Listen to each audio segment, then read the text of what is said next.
Hey y'all, welcome back to Tobacco Leaf Legacies. I'm Cheryl. I have showed you my grandparents' home, all the outbuildings. I've showed you my great-grandmother's house. Today, I'm going to show you my aunt and uncle's house. This was probably my second home up here. I went, and my nephew too actually, and niece for a little while, up and down this road between this house and my grandparents' house. There wasn't a whole lot to do out here in the summer for kids. I mean, let's face it. And I loved coming up here and spending time with them. I've got so many wonderful memories, and I just wanted to go in the house one more time. I'd asked my cousin, I was like, do you mind if I go in and, just walk around one more time? And, sometimes doing something like that, it kind of gives you a little bit of closure and helps you say goodbye, just to kind of go through it once more. And I wanted to share it with y'all. I hope you enjoy. All right, this is the entrance that I know. This is the main one that was used for all of my life. This was a part that was actually added on in the 60s. This bathroom, they actually expanded after my aunt and uncle passed. They had renters in, and so they wanted to make this bathroom a little bit bigger. Over here, I remember the washer and the dryer being over there. We walk into what is the original kitchen, original to this 1960s expansion. We still have the original cabinets. We still have the original siding. Oh gosh, I remember my aunt so many times in here. And look at that hardware. Isn't it beautiful? My cousin was nice enough to let me keep one of those doors, and so I'm very excited to have that.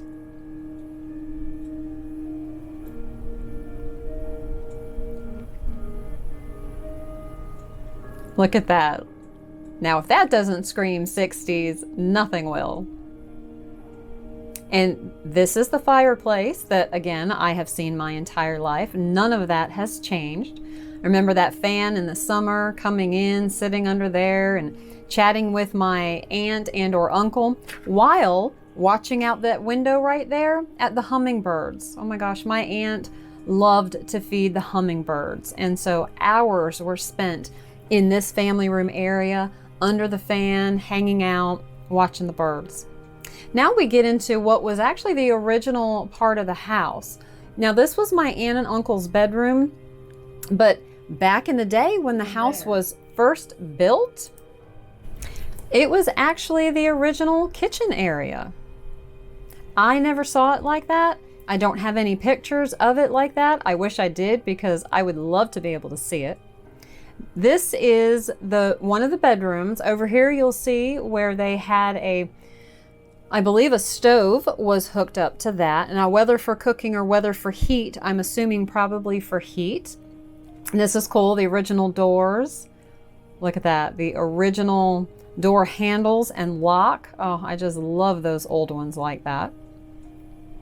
And this closet door here is very interesting. If you'll remember from the other house, my great-grandmother's house that's across the road, this door is built very similar to the pantry door that she had in the kitchen. This is the other bedroom. My aunt and uncle had 3 kids, 2 boys and a girl. More original knobs, which is wonderful. Look at the light, even the original light fixtures. Isn't that gorgeous? This was the original entrance to the home back in the day, before they did that 60s add-on. And so you would come in here, and then, look at that, isn't that pretty? And then my cousin was telling me, as you would kind of walk through here, the kitchen actually took up what is the bathroom that's on the right and what was my aunt and uncle's bedroom. So right here, now a bathroom. I've known it as a bathroom, but was originally part of the kitchen. Another old light fixture. I love this stuff. Had to make sure to get me with the paneling. Here's a picture of the house without the addition. This was in the 50s, and you can see way over on the right where another door would have been. And this tree right here, Yeah, this tree was about 4 feet in diameter. It was amazing. Okay, I have got some bonus footage for you. This is my great aunt and uncle. This is my grandfather's half sister. Her husband's father built what I'm going to show you here in a minute in the mid 1800s. This is her husband as a younger man. Isn't that a wonderful old photo? Now, there is not but so much left of this property, but I still love it, and I was very excited that at least this much of it was still here, and so I thought some of you might get a kick out of seeing it as well. Now, where I'm pointing, what you're seeing is basically the kitchen. That's what's left. If you look at the chimney, the rest of the house would have been on the right-hand side. That's where like the family room area, and I believe the bedrooms were above that as well. You can kind of see two places there where a fireplace would have been. Storms and just, you know, things like that over time kind of got the first half of the house. Look at the brick though, the brick and the chimneys, it just, the building of it really just amazes me. Originally too, she was telling me that the kitchen was separate from the house because, you know, back in the day, that is what most folks did. And at some point, still early on, they moved it, and so they actually, well, rebuilt it, not moved the actual one, but attached the kitchen to the regular part of the house. Look at the siding. This is kind of, this home was built very similar in, I believe this was the pantry area in the kitchen. This house was built around the same time, I believe, that my great-grandmother's house was, and if you'll remember, there was no insulation in that, and it's really the same with this house. My brother remembers this when he was younger, and when, of course, it, you know, it was still livable and it was still whole, everything was still in it. He has a lot of fond memories here. Look at the rocks holding that up. That's kind of like my other aunt's house. Inside here, this is what's left of the kitchen. See part of the cabinet that's over there. We'll talk about that in a minute. My cousin thinks that this color was called daylily, and it's really similar to what my grandmother had in her home. I wish more of the house was standing, but I'm so glad that at least this kitchen part has remained.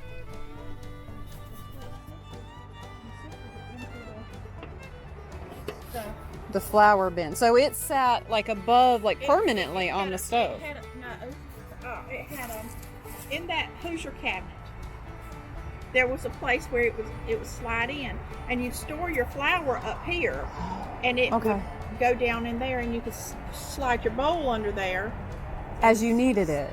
Exactly. Oh, see, that's so cool.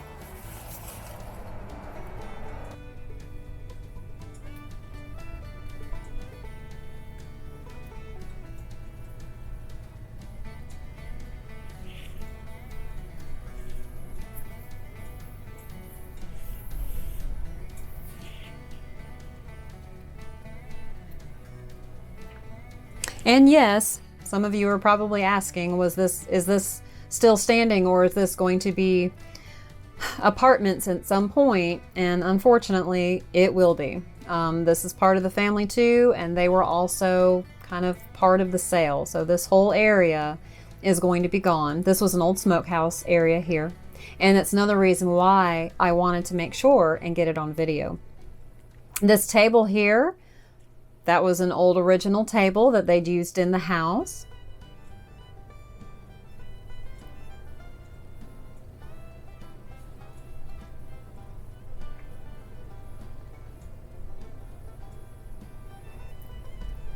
And right there, that is the other part of the cabinet that went in the kitchen, where I was telling you about that one little place that holds the flour and all that. Yep, that was the bottom part of the cabinet.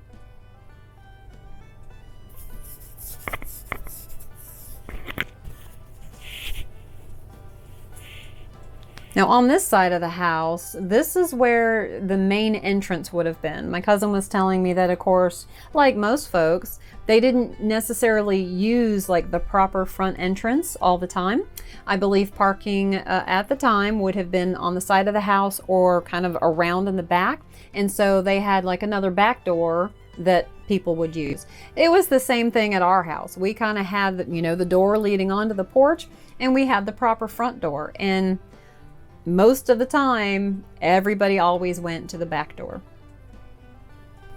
Isn't this cool? She pulled out some of the original window pegs. Now, my grandparents' house didn't have windows like this. She's showing me where she pulled it from. Have y'all seen windows like this where you've got those little pegs that is actually holding everything together? I thought that was really nice that she pulled those out for me, that I could keep them.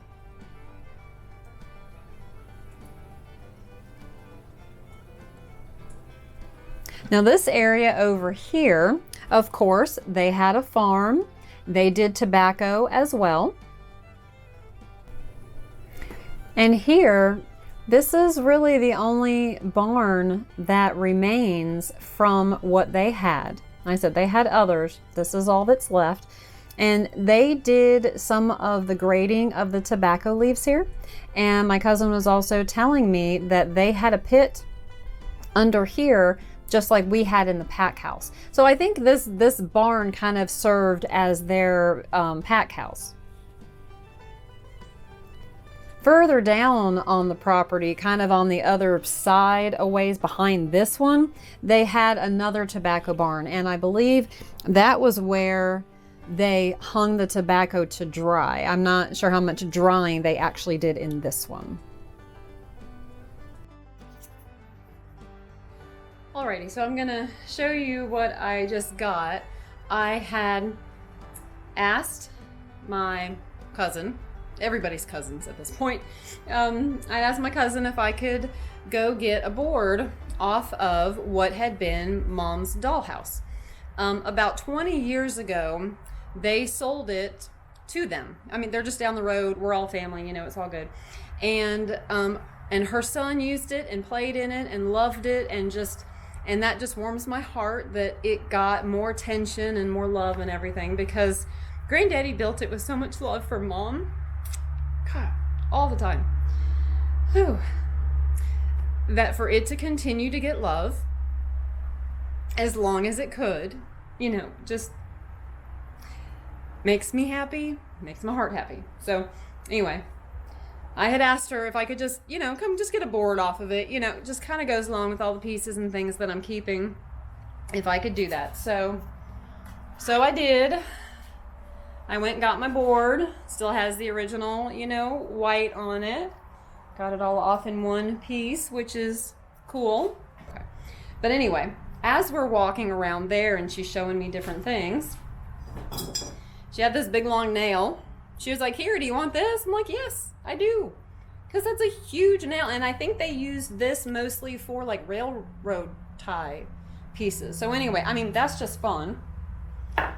And then she's got so many glass jar bottle things, you know, over there.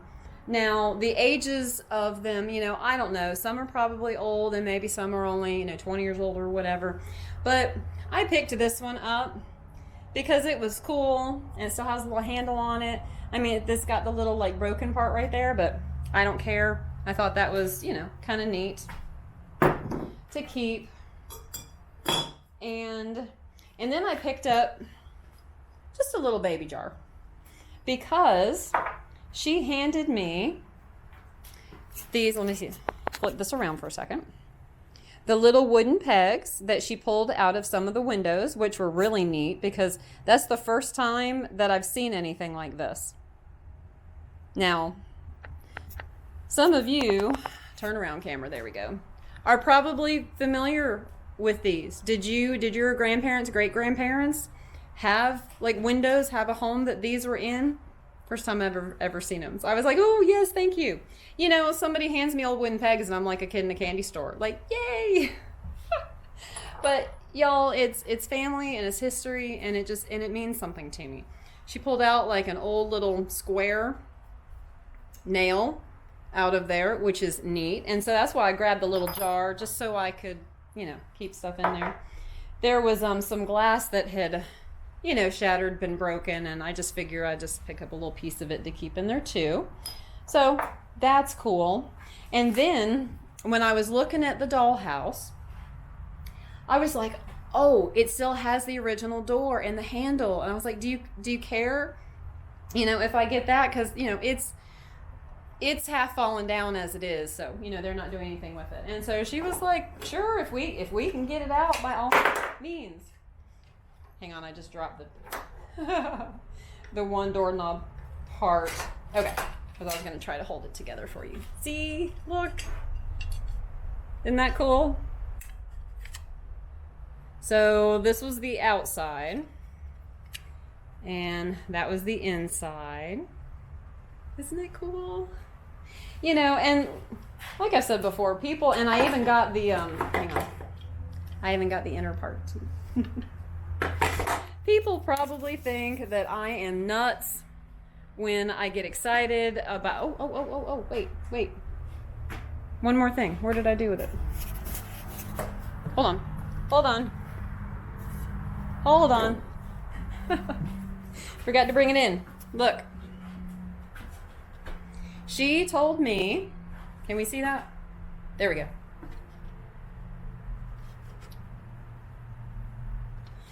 She told me that this was in that cabinet, okay, the white cabinet part, the bottom part was somewhere else.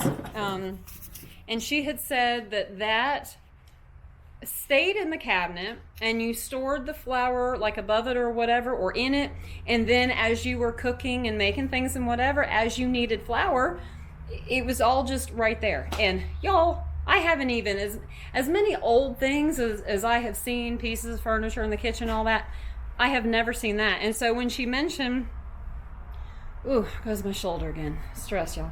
When she mentioned that that's what it, what it was, and I was like, are you gonna keep it? I can't even tell you how many times I asked that question. Are you gonna keep it? She was like, no, it's all rusty and whatever. And I was like, can I have it? She's like, if you want it, that's fine. So, like I was kind of saying, I know people think that I'm a little crazy wanting these bits and pieces, but I love it. I truly love and treasure the bits and pieces of things. Y'all, I couldn't treasure them any more than I do. Really. I mean, just with that little rusty piece that somebody would look at like, oh, that's just a tetanus shot waiting to happen. I look at it and I'm like, how many pies did that make? How many cakes did that make? For loved ones, for birthdays, just for every day. How many biscuits, did that make? And that's a lot of love, and that's a lot of energy. That's a lot of good energy. And when I look at a piece like that, that's what I think about.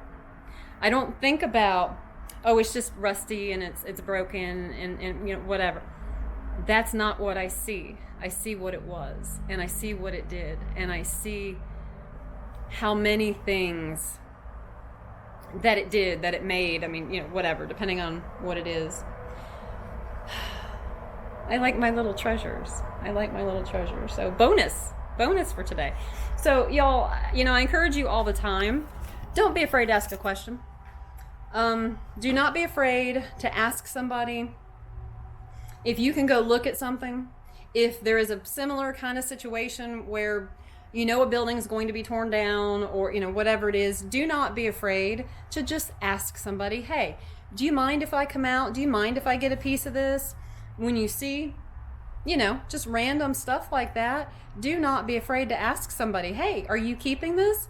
Because, as they say, what's trash for one is treasure for another. And if that person, if they don't want it and you do and they don't care, I mean, bonus, right? And I mean, what's the worst they're going to say? No. Like we haven't heard no before. So think about it this way. The answer is always no unless you ask. And then the answer might be yes. So, that actually kind of made my day. I've been dragging. I have been frazzled. I have been stressed. I have been upset. I have, So just going over there and walking around with her and hearing a little bit more of the history and getting the little pieces and the stuff off Mom's dollhouse and everything, that they needed that today.